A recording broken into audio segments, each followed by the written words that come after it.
나 수고하고 무거운 짐진 자들아 다 내게로 오라.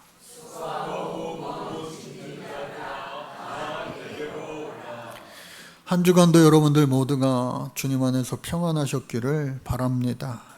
그러나 지금 우리는 무더위와 폭우 또 여러 곳에서 물난리가 엄청나게 심하게 벌어지고 있습니다. 남쪽 지방에는 200년 만에 폭우로 인하여서 정말 거리와 또 가게와 집들이 침수되어서 그리고 목숨까지도 생명까지도 잃어버리는 그런 희생자, 또 뉴스 속에서 보니까 소들이 물속에 갇힌 채로 어찌할 바를 몰라 울고 있는 그 처참한 모습들을 보면서 야, 정말 이 나라 안팎으로 특히나 경제적으로나 모든 정치적 여건이 그 어느 때보다도 혼란스러운 이때에 다 끝날 줄로만 알았던 이 홍수 피해까지도 입게 되니까, 장마 피해까지도 입게 되니까 정말로 마음이 평안해야 될 텐데 평안하지 못한 오늘 이 시대가 아닌가 떠올려 보게 됩니다. 그런 가운데 어제 말씀을 보면서 그래도 우리 예수 안에서 소망이 있구나. 오늘 말씀의 제목을 수고하고 무거운 짐진 자들아 다 내게로 오라. 이 말씀이 저를 비롯하여 우리 모두와 또 상처 입은 또 무거운 짐을 지게 된 우리 모든 백성들에게 하나님 들려주시는 귀한 말씀인 줄로 믿습니다. 그래서 수고하고 무거운 짐진 자들아 다 내게로 오라 말씀하셨는데 그 이어지는 말씀이 또 귀합니다. 여러분, 이 어수선한 때에도 또 여름 휴가는 어김없이 또 찾아올 테고, 목사님 언간 생심이에요, 여름 휴가 이번에 없어요, 못 가요, 그런 분들도 많이 있을 겁니다. 그럼에도 불구하고 우리 학생들은 차례로 초등학교, 중고등학교, 이미 대학생들은 다 방학을 맞이하여서 이제 돌아오는 금요일, 토요일 여름 성경학교가 시작이 되고, 또 다음 주 월요일, 화요일에는 중고등부 수련회가 시작이 되게 됩니다. 그래서 이 모든 것들을 열심히 교사 선생님들과 우리 전도사님이 준비하여서 큰 은혜가 임하게 될 줄로 믿습니다. 그러면서 하나님, 우리 예수님 하시는 말씀이 수고하고 무거운 짐진 자들아 다 내게로 오라. 그리고 이어서 하시는 말씀이 더 우리에게 힘이 되고 위로가 되는데, 내가 너희를 쉬게 하리라. 한번 따라 볼까요? 내가 너희를 쉬게 하리라. 오래전부터 이미 한국 사회는요, 피로사회라고 이야기하고 있습니다. 너무나 피곤이 상접해 있어요. 그래서 쉬어도 정말로 피로가 풀리지 않는다라는 말이 입에 붙게 되었습니다. 그래, 잘 쉬어야 될 텐데 잘 쉬는 것이 과연 무엇일까? 쉬어도 더 힘들어요. 그것이 아니라 쉬고 나니 정말로 새 힘을 얻어서 무엇이든지 할 수 있을 것만 같아요. 할렐루야. 이러한 쉼이 우리에게 있어야 될 텐데 오늘 예수님 그 말씀을 해주고 계시는 겁니다. 그러니 여러분들 귀를 쫑긋 세우고 잘 들어보셔서 그 말씀의 주인공 되시기를 간절히 바랍니다. 오늘 수고하고 무거운 짐진 자들아 다 내게로 오라 이 말씀을 하시기 바로 전에 예수님 먼저 하신 말씀이 있으니, 그 말씀이 뭐냐? 고라신과 또 벳세다와 가버나움 이 도시들을 향하여, 그 백성들을 향하여 예수님 하신 말씀입니다. 무슨 말씀이냐? 안타깝게도 칭찬의 말씀이 아니라 멸망과 저주의 말씀이에요. 예수님 왜 그런 말씀을 하셨을까? 이것과 예수님의 상관관계를 이렇게 살펴보니까 예수님께서 그곳에서 엄청나게 많은 기적을 베푸신 도시들이었다, 동네였다라고 하는 거예요. 여러분, 우리가 하나님의 깊은 은혜를 입으면 너무나도 감사하잖아요. 개인뿐만 아니라 하나님께서 우리 가족들 가운데 큰 병을 고쳐주시고, 또 죽을 수밖에 없던 상황 가운데 살려주시고, 또 경제적으로 너무 힘들고 어려운데 하나님께서 놀랍게 역사해 주셔서 다시 흥황케 해주시고, 우리의 사업이 살아나고 일자리가 살아나고 경제가 살아나고, 그러한 영과 육에 강건함을 우리 하나님 마음껏 부어주시면 우리가 아멘하며 기뻐하며 하나님 영광을 드높이며 살아갈 텐데, 안타깝게도 이 고라신과 또 베세다와 가버나움이라고 하는 지역, 이 동네에서는 그러한 기쁨과 감사가 없었다라고 하는 거예요. 그러니까 예수님의 놀라운 기적들이 너무나도 많이 일어났습니다. 특별히 이 고라신에는 어떠한 일들이 일어났는지 자세하게 기록되어 있지는 않지만 학자들이 말하기를, 추측해 보기를, 그곳에서 수많은 병고침의 역사와 더불어 귀신 축사의 그러한 일들이 일어났을 것이다 라고 말하고 있습니다. 그리고 이 베세다는 우리가 잘 아는 것처럼 베드로와 안드레와 빌립의 고향입니다. 태어난 곳이에요. 그래서 그곳에서 태어나 그곳에서 이제 자라고 더 큰 도시 바로 가버나움에 와서 그곳에 결혼하고 그곳에서 어부질하면서 잡은 생선을, 물고기를 신선한 때에 시장에다 내다 팔아야 됐으니 아주 큰 시장이 있는, 그리고 유통이 되는, 무역이 되는 그러한 곳에서 살았습니다. 그런데 우리가 성경을 가만히 생각해 보면은 베세다에서는요, 예수님께서 맹인을, 눈 먼 자를 보게 해 주셨어요. 그리고 그곳에 유명한 오병이어의 기적의 사건이 일어난 곳이기도 합니다. 또 뿐만 아니라 가버나움은요, 중풍병자를 하나님 살려주셨어요. 할렐루야. 여러분들 중풍병 살면서 안 걸리시기를 주님 이름으로 간절히 축복합니다. 그래서 그 중풍병 한번 걸리면 얼마나 그게 치명적입니까? 또 뿐만 아니라 그 병자를 살려주셨소. 또 더 나아가 백부장의 하인을 고쳐주셨습니다. 여러분, 백부장이라고 하는 것은 로마의 군인입니다. 관료입니다. 그러한 자들의 상황까지도 살펴주셔서 이스라엘의 잃어버린 어린 양뿐만 아니라 이방인들까지도 예수님 사랑하심으로 그들의 믿음을 보시고 고쳐주셨어요. 그런데 안타깝게도 그 기적의 현장에 기쁨과 감사는 별로 없었다는 거예요. 아니, 있지 않았다고 하는 겁니다. 잠시 잠깐 그 기적에 대한 반응은 있었지만 그 이후에 변화된 삶이 결코 일어나지 않았다고 하는 거예요. 그래서 예수님께서 안타까워하시면서 또 그들을 책망하시면서 그것이 소돔과 같을 것이다. 소돔과 고모라, 그 멸망의 도시, 그 쾌락의 도시, 저주의 도시, 그곳에서 내가 이러한 일을 행했더라면 그들은 아마 반응하고 회개하고 변화되어 하나님을 찬양했을 것이다. 그러나 어찌하여 너희들은 아무런 변화가 일어나지 않느냐 하면서 안타까워 하셨다라고 하는 거예요. 그러나 오늘 이 시대는 어떻습니까? 오늘 우리 선교 140주년을 맞이하는 대한민국 한국교회는 어떻습니까? 세계에서 비교할 수 없을 정도로 단시간 내에 큰 부흥의 역사를 써내려 갔지만 오늘 이 시대는 어떻습니까? 안타깝고 부끄러운 일들이 너무 많은 거 있죠. 그러함에도 불구하고 우리에게는 여전히 주님 안에서의 기회가 있다. 얼마든지 많이 있다. 많이 할 수 있다. 여전히 우리 주님은 저와 여러분들을, 이 한국교회를 사랑해 주고 계심을 여러분들 잊지 마시기 바랍니다. 그런데 우리 주님께서 오늘 말씀을 통하여 다시 한번 일깨워 주시는 거 아니겠습니까? 그동안 140년 동안 수많은 기적을 읽은 너희 대한민국 한국교회요, 지금 왜 잠들어 있느냐, 병들어 있느냐 말씀해 주시는 거 아니겠어요? 이것은 우리 교회 전체를 이야기하는 것뿐만 아니라 저와 여러분들 각자 한 사람 한 사람을 통하여 하나님 말씀해 주고 계시는 겁니다. 그런데 책망으로 끝나는 것이 아니라 이어서 하시는 말씀이, 내가 너를 잘 안다. 누구보다도 너희를 잘 안다. 마치 엘리야가 큰 기적의 역사를 일으키고 로뎀나무 아래 도망와 피곤하여 지쳐 먹을 겨를도 없이 다 지쳐, 주여 이제는 내가 족하오니 내가 내 목숨을 이제 주님 거두어 주시기를 원합니다.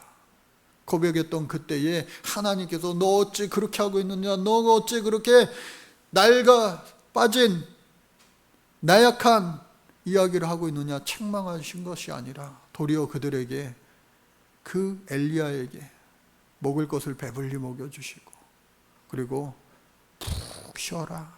며칠 밤낮을 자고 일어나 이제 새 힘을 얻은 그가 다시금 하나님 그에게 주신 사명을 다시 발견하고 마지막 사명을 다하여 그것을 떠나게 된 것처럼, 오늘 저와 여러분들도 마찬가지로 비록 여러 가지로 어렵고 힘든 그러한 상황 가운데 우리 살고 있다 할지라도 예수님 저와 여러분들에게 책망의 말씀이 아니라 사랑의 말씀으로 오늘 지금 이 시간에 말씀해 주시는 거예요. 수고하고 무거운 짐진 자들아 다 내게로 오라. 내가 너희를 꾸짖으시리라. 그것이 아니라 내가 너희를 쉬게 하리라. 책망받을까 봐 잘못을 저지르고 부모 앞에 선생님 앞에 나가지 못하는 어린아이와 같지 아니하고 여전히 변함없이 우리를 사랑하시는 주님의 음성 곧 듣고, 저와 여러분들 그러함에도 불구하고 한번 따라 볼까요? 그러함에도 불구하고 내가 주님 앞에 나아갈 때 주님은 있는 모습 그대로 우리를 안아주시며 힘들었구나, 고단했구나, 내가 너를 쉬게 하리라 말씀해 주시는 우리 하나님인 줄로 믿습니다. 그래서 이것을 우리가 아멘하고 화답하고 반응하고 변화되는 자가 하나님 앞에 귀히 아름답게 쓰임받는 주인공이 될 텐데, 25절 말씀을 보니까요, 이 모든 것을 지혜롭고 슬기 있는 자들에게는 숨기시고 어린아이들에게는 나타내심을 감사하나이다. 여러분, 지금 이단 사이비 종교와 결탁에 대해서 얼마나 나라 이 정치권에서 또 뭐 그것으로 인하여 온 나라가 시끌벅적한 거 아니겠어요? 가만히 한번 생각해 보세요. 명문대를 졸업하고 승승장구하고 또 최고의 권력의 자리에 앉아 있는 사람이 도대체 뭐가 아쉬워서 그렇게 거짓 이단 사이비 종교와 결탁을 하고 그들에게 목에 이 방울을 매단 것처럼 그렇게 살아가는 가엾은 인생이 되었을까? 한두 명이 아니잖아요. 왜 그럴까 도대체? 오늘 저와 여러분들도 마찬가지입니다.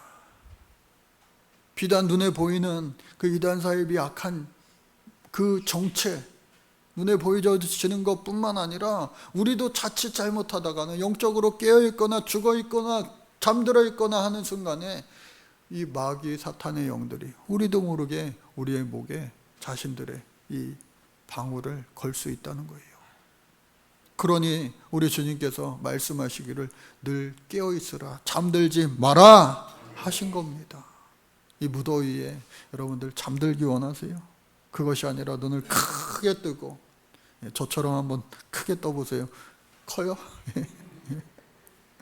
최대한 크게 뜬 겁니다. 크게 뜨고 이 어려운 시대일수록 더욱더 우리가 힘과 용기와 최선을 다하여 또 주님 앞에 능력을 구하여 이 세상 가운데서도 능히 일어설 수 있는 오늘 저와 여러분들 모두 되어야 할 줄로 믿습니다. 그러한 사람들에게 성령이 임한다는 거예요.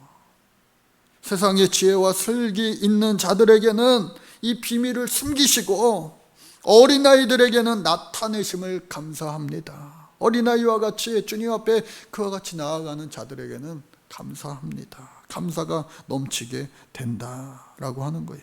그리고 나서 오늘 말씀의 제목이죠. 수고하고 무거운 짐진 자들아 다 내게로 오라. 내가 너희를 쉬게 하리라. 여러분, 내게로 오라라고 하는 것은 권유형이 아니에요. 와줄래? 올래? 아니면 말래? 선택하는 것이 아니라 이것은 주님의 강한 명령인 것입니다.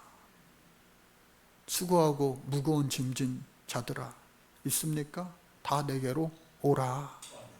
오라는 명령이에요. 준엄한 명령 앞에 우리가 아멘하고 순종하고 복종하여 주님 앞에 나아가는 순간 내가 너희를 쉬게 하리라.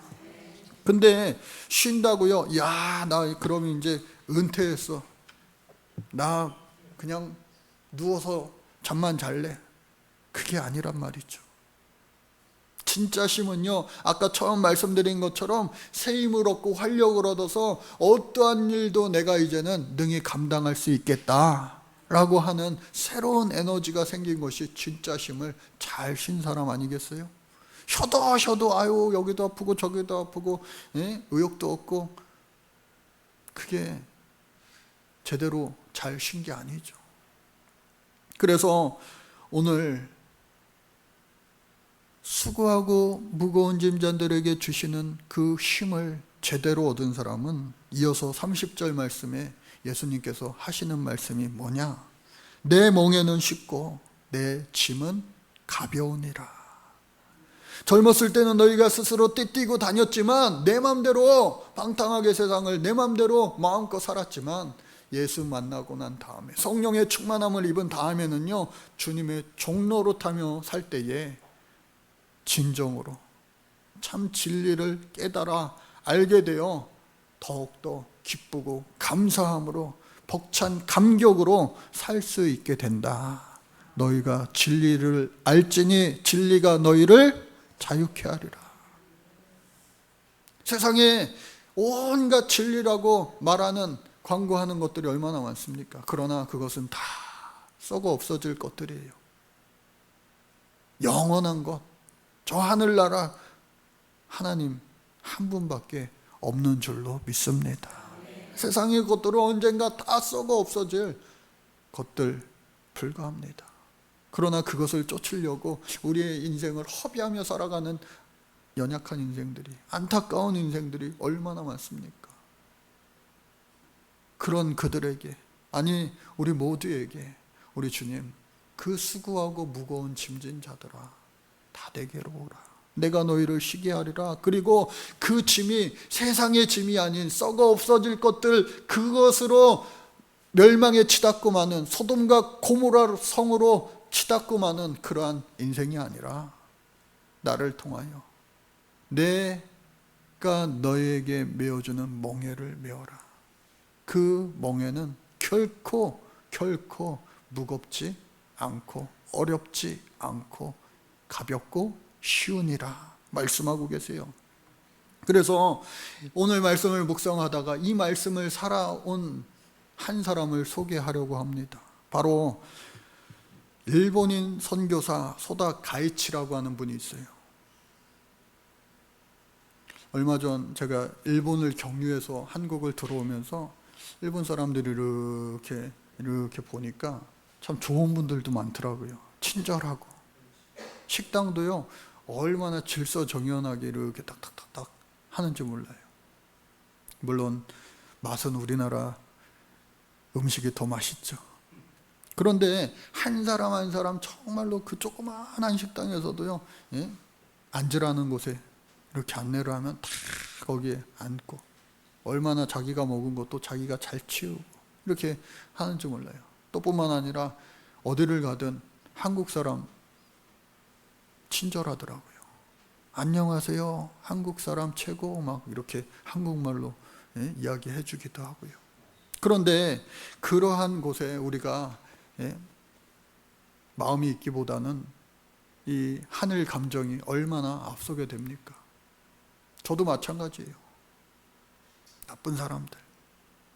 그러나 다 나쁜 게 아니라 그 일제강점기 때에, 그러니까 1920년대에 우리나라에 들어와서 복음을 전한 감리교 전도사로 선교사 파송을 받아 복음을 전합니다. 그 계기가 뭐냐? 그는 본래 젊었을 때에 방탕한 삶을 살았어요. 그냥 내 멋대로 사는 삶을 살았습니다. 교사이기도 했고요. 그리고 외국계 회사, 무역회사 직원이기도 했습니다. 또 뿐만 아니라 어떻게 인생을 살았는지 마지막에 가서는 막장 인생, 탄광의 광부로 살기도 했습니다. 그러니까 정말로 이 인생의 그 젊은 시절의 황금기를요, 자기 멋대로 하고 싶은 대로 이리 갔다 저리 갔다 질풍노도의 방황의 시기를 그렇게 사는 거예요. 그런데 추운 겨울날, 그날도 어김없이 술에 취해서 술을 잔뜩 먹고 그냥 길거리에 누워 잠이 든 거예요. 그 동네 사람들은 벌써 그 사람이 유명인사가 되다 보니까 엮이기 싫은 거예요. 아무도 그를 돕지 않았습니다. 그런데 어느 한 사람이 야, 이러다 이 사람 얼어 죽겠구나 하면서 그 사람을 들쳐맸고 가까운 여관에 가서 이 사람 언제 깨어날지 모르니 깨어날 때까지 며칠 걸릴 것 같으니 이 숙박료를 대신 지불해주고, 또 그가 일어나서 먹을 것과 또 뭐 약값과 하는 것을 다 값을 치러주고 갔어요. 마치 성경에 나오는 예수님 말씀하신 선한 사마리아인의 비유인 것처럼 그와 같이 해주고 갔어요. 정말로 이 사람이 며칠 만에 잠에 깨어서 이거 어떻게 된 거예요? 내가 여기 어떻게 와 있냐고. 그러자 그 여관 주인이 얘기해 줍니다. 누군지 모르겠지만 분명한 것은 한국 사람이 당신을 이렇게 업어서 완전히 술에 취해 잠이 든, 그리고 그 추운 날 죽을 뻔했던 당신을 한국 사람이 살려줬다고. 값도 다 치렀으니까 며칠 푹 쉬다 가라고. 그래, 그거에 자신이 감동을 받은 거예요. 죽을 수밖에 없던 나를 살린 사람이 조선 사람이라고? 그러면은 내가 그 조선 사람들에게 은혜를 갚겠다. 누군지 모르지만 그 조선 사람, 그 사람 때문에 내가 다시 산 생명이니 그 사람들에게 어떻게 보답을 할까 하다가 예수를 믿게 되고, 또 전도자가 되어서 그 일본 일제시대 때에 조선 땅에 와서 거꾸로 다른 나라 사람들을 어떻게 하면은 조선 사람들, 우리나라 사람들 뺏어 먹을까 할 때에 거꾸로 그 사람은 예수님의 사랑을 전하고 또 사랑의 진빛을 갚는데 무려 23년 동안 전쟁 고아들, 여러분 일제시대 강점기와 또 한국전쟁 그 모든 때에 이 나타난 그 고아들을 다 데려다가 키웠는데 그 수가 약 1000명이 넘는다고 합니다. 여러분, 젖동량이라고 하는 말 들어보신 분들 많이 계시죠? 요즘에야 분유가 잘 나오고 미용을 위해서 여러 가지를 통해서도 일부러 모유를 안 먹이기도 하는데, 그 옛날 그 시절에는 모유 아니면요 먹일 게 없어요. 죽는 거예요, 얘가. 그러니까 동네 곳곳을 문 두드리면서 자신이 키우고 돌보는 이 아이들이 배고프다고 울면요 그냥 들쳐맺고 한 명 한 명 다니면서 젖동량 하는 거예요. 그 조선 땅에 와 있는 일본 사람들에게도 가고요, 또 조선 사람들에게도 가고. 왜 젖이 아무 때나 나오나요? 아기를 낳아야 그 산모한테서, 아기 엄마한테서 젖이 나오는 거 아니에요? 그러니까 그런 집을 골라 다니면서 제발 우리 애도 젖 좀 물려줘요, 살려주세요. 자기 애도 아님에도 불구하고, 또 더더군다나 일본 사람이 그렇게 하니까 같은 일본 사람들은 조롱하고요, 또 한국 사람들은 언제 봤다고 저래 하면서도 또 그 아이가 한국 아이 데려다 키워진 아이인 것을 알고 한 명 한 명씩 자신의 젖을 물려주는 거예요. 그렇게 해서 살린 아이들이 얼마나 많은지 모릅니다. 왜 그랬을까? 바로 그 옛날 추운 겨울날 자기가 죽을 뻔했는데 누군지 모르는 조선 사람들의 사랑으로 말미암아 나는 다시 태어났어, 우리 주님이, 예수님이 나를 다시 살려주셨어 하면서 하나님의, 예수 그리스도의 사랑의 진리를 깨닫고 그 빚진 자 된 그 나라, 꺼져가는 등불이었던 조선 땅에 와서 복음을 전하며 사랑을 실천하였던 것이다 라고 하는 거예요. 그런 그에게 남들이 볼 때는 얼마나 그게 고행 아니겠어요? 얼마나 수고하고 무거운 짐 아니겠어요? 평생을 그렇게 살았으니, 그리고 나라가 해방이 되고 다시 이 사람이 좋은 사람이든 나쁜 사람이든 다 일본 사람들 본국으로 돌아가라는 그 명령 때문에 어쩔 수 없이 돌아갔다가 다시 돌아와 또 한국에서 죽음을 맞이했다고 그래요. 사랑하는 우리 성도 여러분, 주님 안에서 진리를 참 잘 깨달은 자는요, 내 멍에는 쉽고 내 짐은 가벼움이라 예수님 하신 말씀처럼 우리에게 주신 사명은요, 주 안에서 쉽고 가볍게 될 줄로 믿습니다. 왜 그러냐? 성령이 나를 통하여 일하시기 때문에. 전능하신 우리 하나님께서 나와 함께 하신다면 세상에 거칠 것이 무엇이 있겠습니까? 수고하고 무거운 짐이 무엇이 있겠습니까? 우리 주님 나를 통하여 일하신다면. 그러니 오늘 저와 여러분들 모두가 예수님 앞에 수고하고 무거운 짐 모두 다 내려놓고 우리 주님만이 주실 수 있는 참 쉼으로도 새롭게 발견하는 우리의 멍에를 기쁨으로 감사로 메고 주 앞에 주님 그 다하신 사명을 배우고 익혀 아름답게 귀하게 쓰임받을 수 있는 저와 여러분들, 또 우리 교회가, 여러분들의 가정이, 자녀들이 되어질 수 있기를 간절히 주님 이름으로 축복합니다. 하나님 감사합니다. 세상에 많은 수고하고 무거운 짐져 죽어가는 영혼들을 예수님 사랑으로 바라보게 하시고 또 예수님의 손과 발로 살리게 하시고 또 그곳에 주의 복음이 전파되어질 때에 우리 교회가 그 일에 앞장서게 하시고 또 우리가 이 지역에 많은 사랑으로 복음 전하는 일에 더욱더 앞장서며 예수님 닮은 삶을 살아가는 우리들 되게 하여 주옵소서. 우리의 힘으로는 불가능하고 너무나도 힘들고 어렵지만 우리 주님 성령께서 함께 하시면 그 메어주신 사명 몽에는 결코 어렵지 않고 가볍게 될 줄로 믿사오니 우리 주님 함께하여 주셔서 능히 잘 감당하게 하여 주시옵소서. 예수님의 이름 받들어 간절히 기도드립니다. 아멘.